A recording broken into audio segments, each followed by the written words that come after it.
저도 그 안에 있습니까?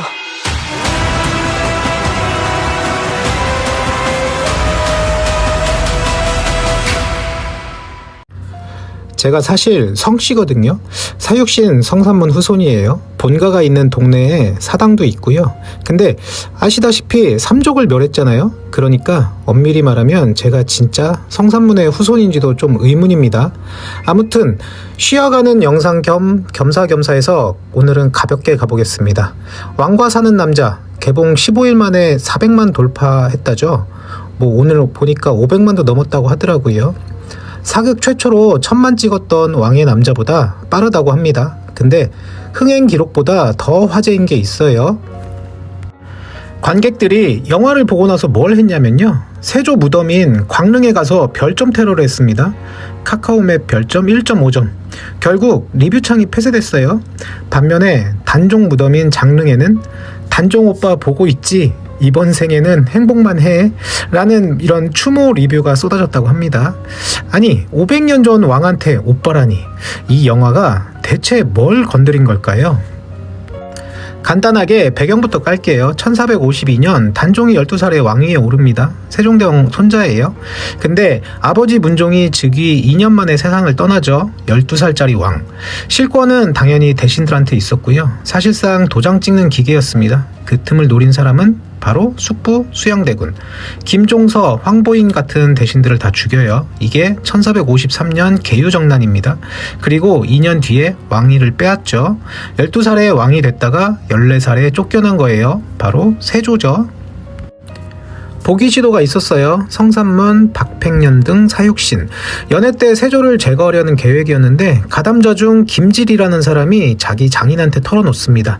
장인이 뭐라고 했냐면요, 너 이거 하면 죽어.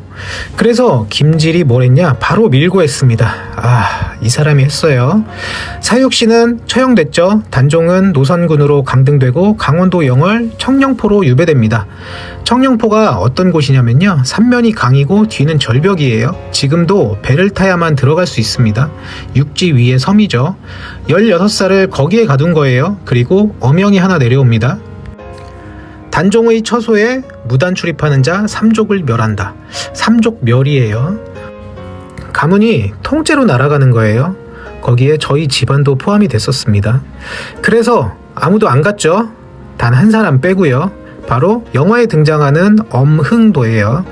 영월의 호장이고요. 지금으로 치면 말단 아전이에요. 지방 공무원 9급 정도. 이 사람이 뭘 했냐면 삼족멸 어명 떡하니 내려진 상태에서 매일 밤 감시병 눈을 피해서 강을 건너 단종을 찾아갑니다. 매일 밤이요.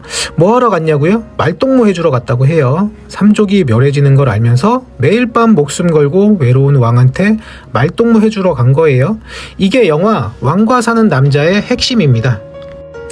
그러다 1457년 10월 단종의 작은아버지 금성대군이 마지막 복위 거사를 시도하는데 이것도 발각돼요. 세조 입장에서는 이제 참을 수가 없었겠죠. 단종에게 사약이 내려옵니다. 여기서부터가 야사인데요. 의금보도사 왕방현이 사약을 가지고 영월에 갔대요. 근데 단종 얼굴을 보니까 차마 아무 말도 못한 거예요. 그래서 결국 누가 있냐? 단종을 모시던 통인이 교살했다는 기록이 있어요. 목을 졸라 죽인 겁니다. 향년 16세, 유배된 지 4개월 만이었습니다. 여기서부터가 진짜 소름인데요. 단종이 죽었습니다. 근데 아무도 시신을 안 걷어요. 당연하죠. 역적에 시신 거두면 삼족멸이니까요. 야사에 이런 기록이 있어요. 시신을 강물에 던졌는데 옥체가 둥둥 떠서 빙빙 돌다가 다시 돌아왔다. 가냘프고 고운 열 손가락이 수면 위에 떠 있었다. 이때 나선 사람이 엄흥도입니다. 삼족멸 각오하고 시신을 수습해서 영월 선산 양지 바른 곳에 묻었어요. 그리고 가족을 데리고 도망쳤습니다. 조선시대에 왕의 시신을 거둔 게 관리도 아니고 장군도 아니고 지방 9급 공무원이었어요. 단종이 죽고 240년이 지납니다. 숙종 때가 돼서야 단종이 복위 돼요. 노산군에서 단종이라는 묘를 받고 정식으로 왕으로 인정됩니다. 엄흥도가 몰래 묻은 그 무덤이요, 조선 왕릉 장릉이 됩니다. 서울 경기 바깥에 있는 유일한 조선 왕릉이에요. 그리고 엄흥도도 복권이 됩니다. 공조 좌랑에서 공조 참판, 그리고 공조 판서로요. 말단 아전이 죽어서 장관급 벼슬을 받은 거예요. 시신 걷었다는 이유로요. 계유정난을 다룬 작품은 많았습니다. 관상, 왕의 남자, 수많은 사극들 있었죠. 근데 정난 이후를 다룬 건 거의 없었거든요. 단종이 유배 가서 어떻게 살았는지, 어몽도가 왜 목숨을 걸었는지, 그 4개월을 정면으로 다룬 건 이 영화가 처음이에요. 그리고 감독이 과감한 해석을 넣었는데 단종을 죽인 통인과 시신을 수습한 어몽도를 한 인물로 설정했어요. 죽인 사람이 곧 시신을 거둔 사람이라는 거, 이건 좀 소름이죠. 또 하나, 세조가 영화에 안 나와요. 장항준 감독 말이 한명회가 세조 역할을 충분히 하고 있다는 거예요. 그건 왕이 직접 나설 것도 없이 신하 한 명이 수습할 수 있는 소요에 불과했다. 그게 바로 단종의 비극입니다. 다시 별점 이야기로 돌아오면요. 세조 무덤 광릉.